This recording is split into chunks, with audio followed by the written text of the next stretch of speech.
नमस्कार दोस्तों, मैं राजकुमार मौर्य प्रखर इंडिया यूट्यूब चैनल में आपका स्वागत है। इस वीडियो में आप सभी साथियों को बताने जा रहे हैं बिहार विधानसभा चुनाव को लेकर चिराग पासवान की पार्टी के बारे में। चिराग पासवान की पार्टी एनडीए के साथ है और एनडीए के साथ में 29 सीटें चिराग पासवान की पार्टी को मिली हुई है। तो दोस्तों, 29 सीटों में कौन कौन सी सीटों पर चिराग पासवान की पार्टी जीत रही है, इस वीडियो में आप सभी दोस्तों को बताने जा रहे हैं।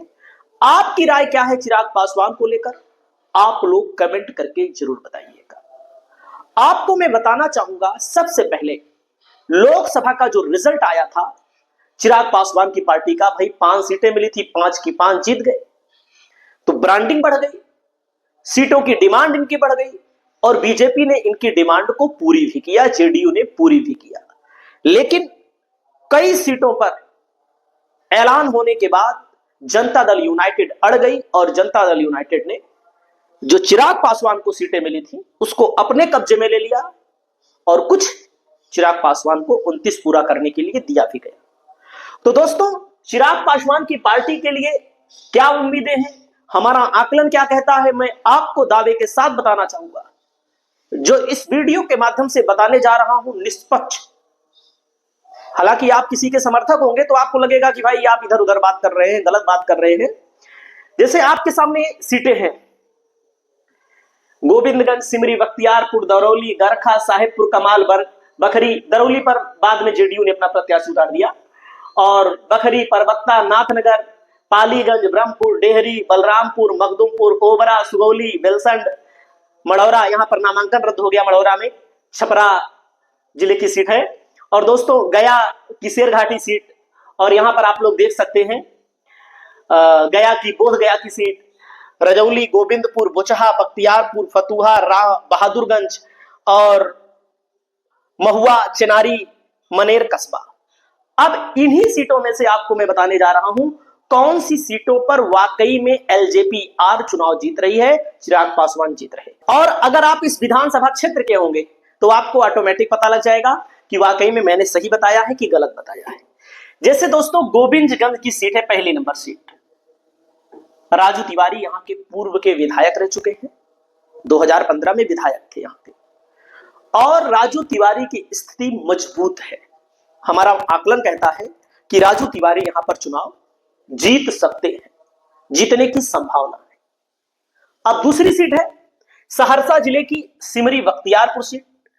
संजय कुमार सिंह लड़ रहे हैं यहां पर, लेकिन सिमरी बख्तियारपुर में हमारा आकलन कहता है कि नजदीकी मुकाबला हो सकता है। यहां पर आरजेडी की तरफ से वर्तमान के विधायक मुस्लिम को खड़ा किया गया है और यहां पर नजदीकी मुकाबला, और नजदीकी मुकाबला में 1000-2000 वोट से कौन आगे निकल जाए ये आप सबको पता है। कौन आगे निकल सकता है, ना हम बता सकते हैं ना आप बता सकते हैं। अब अगली सीट है दोस्तों, सिवान जिले की दरौली सीट। जो बता रहे हैं, जैसे 2 सीट मैंने बता दिया, यहां पर भी एलजेपी मजबूत है, यहां पर भी मजबूत है, लेकिन यहां पर आपको टक्कर देखने को मिलेगी। यहां पर एलजेपी जीत जा सकती है, राजू तिवारी चुनाव जीत सकते हैं। अगली सीट है दरौली।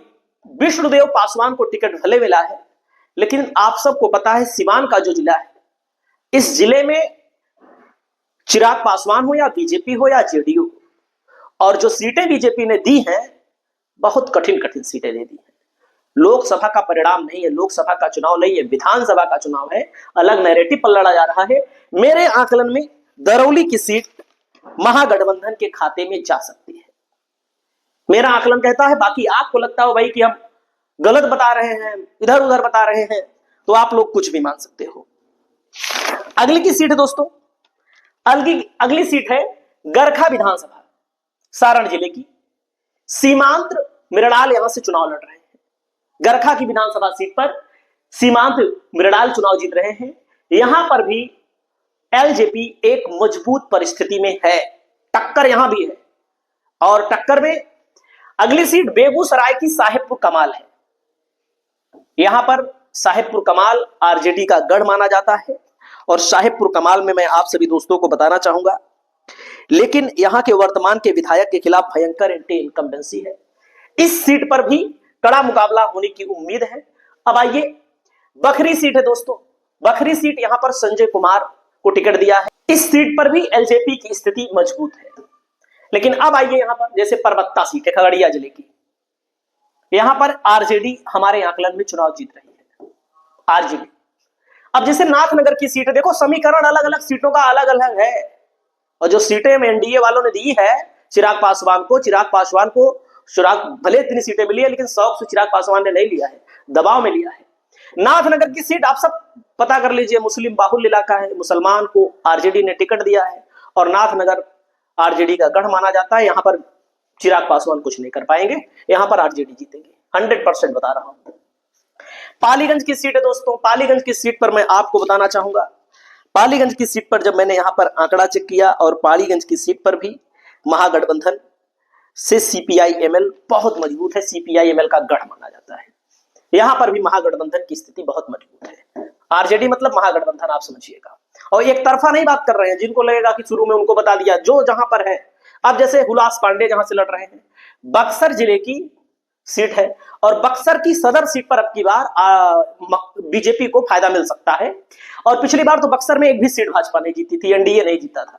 ब्रह्मपुर सीट पर किसी भी कीमत पर हुलास पांडे चुनाव नहीं जीत पाएंगे, बड़े चेहरे वाले हैं, किसी भी कीमत पर नहीं जीत पाएंगे, अरे बहुत बुरी तरह से हार जाएंगे चुनाव।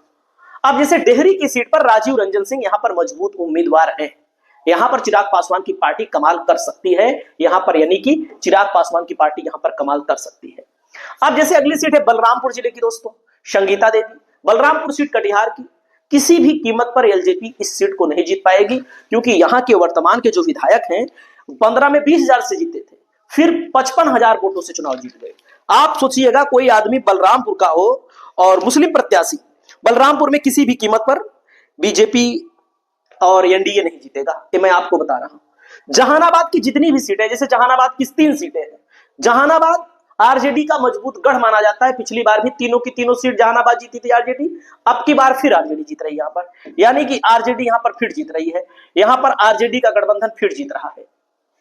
अब जैसे ओबरा की सीट है औरंगाबाद की, इस सीट पर प्रकाश चंद्रा चुनाव निकाल सकते हैं एलजेपी के लिए, यह सीट ये चुनाव जीत सकते हैं। पूर्वी चंपारण की दोस्तों सुगौली विधानसभा सीट है, और सुगौली विधानसभा सीट पर मैं बताना चाहूंगा इस आरजेडी गठबंधन हावी है, यहां पर वीआईपी चुनाव लड़ रही है।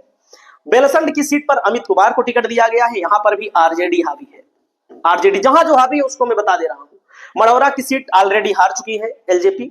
शेरघाटी की सीट पर मंजू अग्रवाल आरजेडी की विधायक थी, भयंकर एंटी इनकम्बेंसी थी, आरजेडी ने टिकट काट दिया, उदय कुमार सिंह यहां पर चुनाव जीत रहे हैं, आप समझिएगा। और यहां पर जो जो चीजें मैं बता रहा हूं पहले पेज पर आप मान लीजिए कि पहली सीट एलजेपी जीत सकती है, और दूसरी सीट यहां पर टक्कर है, नजदीकी मुकाबला है, हम बताने में असक्षम है, मैं आपको पहले बता दे रहा हूं।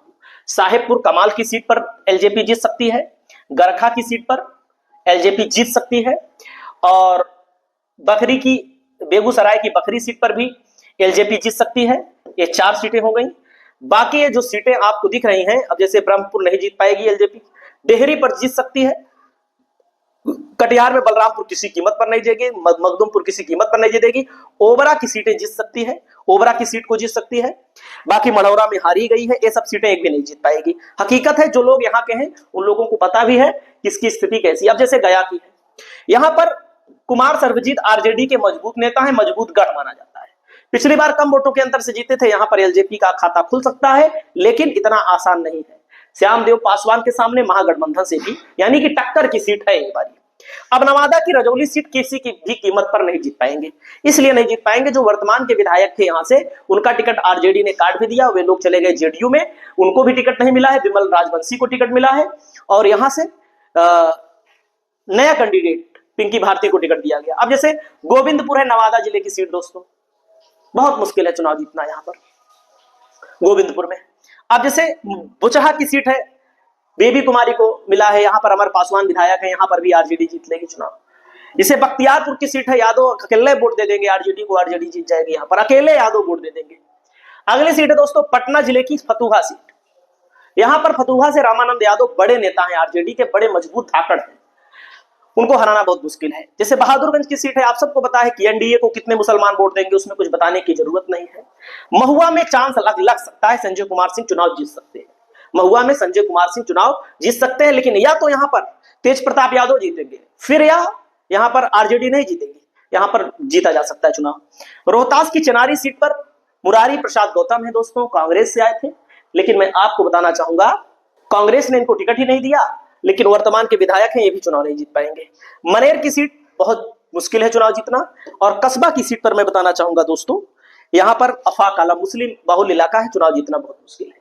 यानी कि इस लिस्ट में कौन सी सीट मैंने आपको बताई, एक वैशाली पर मौका मिल सकता है, एक वैशाली पर मौका मिल सकता है, वैशाली जिले की महुआ पर, लेकिन तेज प्रताप नहीं जीतेंगे तो आरजेडी नहीं जीतने वाली है। यहां पर अगर वोट बटा आरजेडी का और तेज प्रताप का वोट बटा तो यहां पर इनको फायदा मिल सकता है, बाकी कोई चांस नहीं है। बाकी दोस्तों एक सीट है गया में, टक्कर है, टक्कर मैंने बताया है आपको। बाकी किसी भी सीट पर चुनाव जीतना, जैसे बुचहा में, ये सब सीटें बहुत मजबूत हैं। तो कहने का मतलब है जो 24-25 सीटें मिली हैं, मतलब कितनी मिली है, 29 सीटें मिली हैं, मुश्किल से 8 से 9 सीट, मान लीजिए एक आध गलत भी हो जाए, इससे ज्यादा चिराग पासवान का जीतना बहुत मुश्किल है। बाकी आपकी क्या राय है भैया, आप लोग बताइएगा। हमारी राय अगर गलत लगे तो माफी मांगे।